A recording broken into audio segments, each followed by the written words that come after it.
Fractures are a common injury affecting people of all ages. They occur when a bone breaks, often due to trauma. When a fracture happens, it disrupts the bone's structural integrity, leading to pain, instability, and impaired function. Fracture fixation is a surgical procedure used to stabilize and align broken bones, allowing them to heal properly.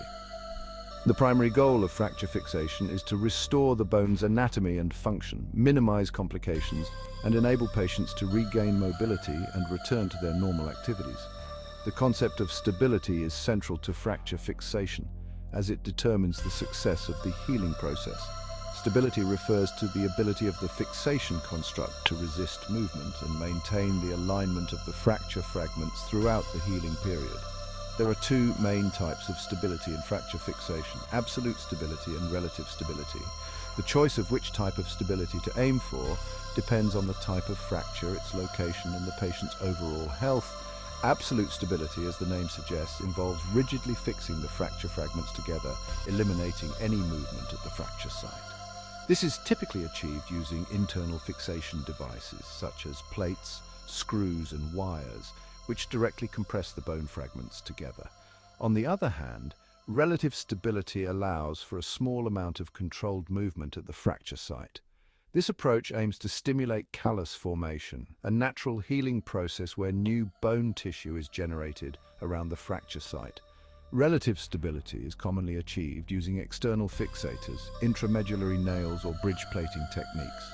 The decision of whether to aim for absolute or relative stability is a crucial aspect of fracture management.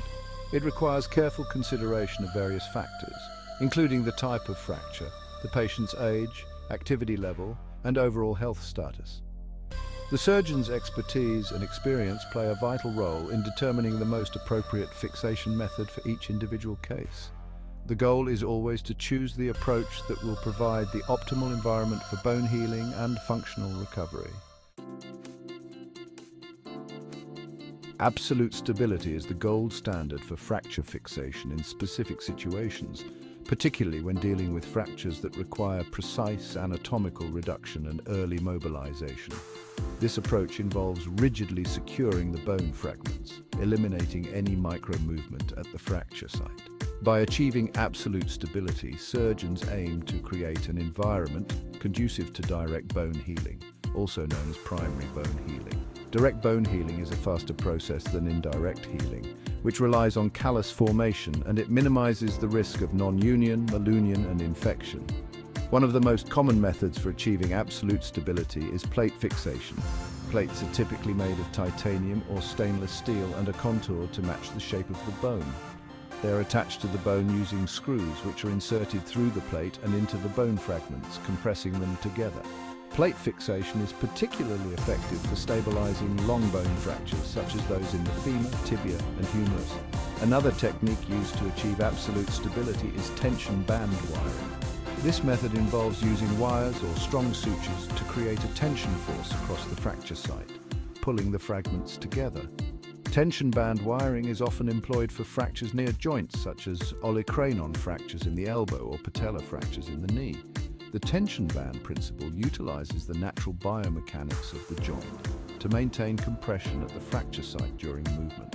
Lag screw fixation is a specialized technique that provides interfragmentary compression, drawing the bone fragments tightly together.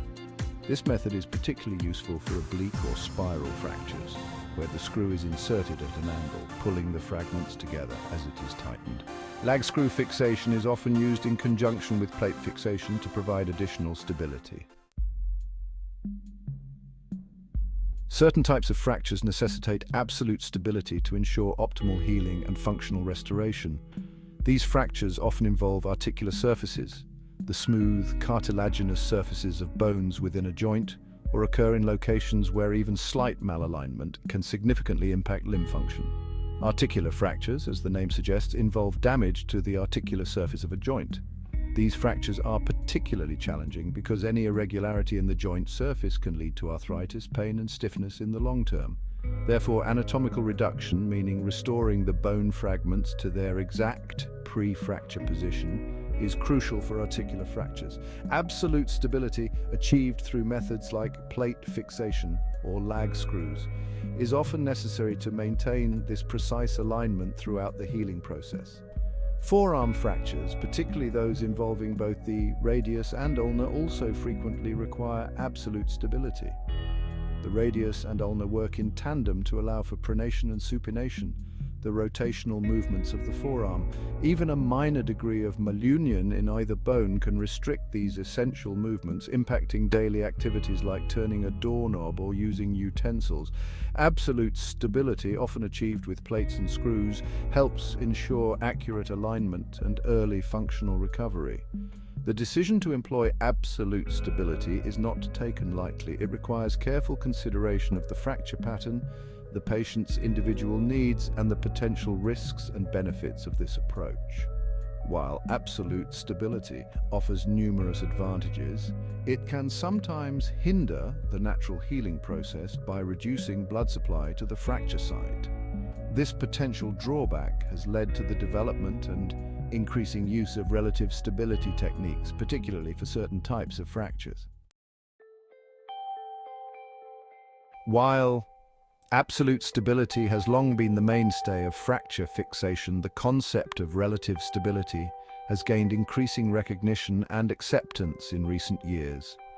Relative stability recognizes that some degree of controlled movement at the fracture site can stimulate callus formation, a natural healing process that bridges the gap between bone fragments. This approach acknowledges the body's remarkable capacity for self-healing and aims to harness it to achieve optimal outcomes. Relative stability is based on the principle of strain theory, which postulates that a certain amount of mechanical strain or deformation at the fracture site is essential for bone healing. This strain stimulates osteogenic activity, prompting the production of new bone cells and the formation of callus. However, excessive movement can disrupt this delicate process and lead to non-union, where the bone fragments fail to unite. The key to successful fracture healing with relative stability lies in finding the sweet spot, allowing enough movement to stimulate callus formation while preventing excessive motion that could hinder healing. This delicate balance is achieved by selecting the appropriate fixation method and carefully controlling the patient's activity level during the healing process. Relative stability is particularly well suited for fractures that have a minimal gap between fragments, as well as for comminuted fractures, where the bone is broken into multiple pieces. It is also often preferred for fractures in highly vascularized areas, where excessive rigidity could compromise blood supply and impede healing.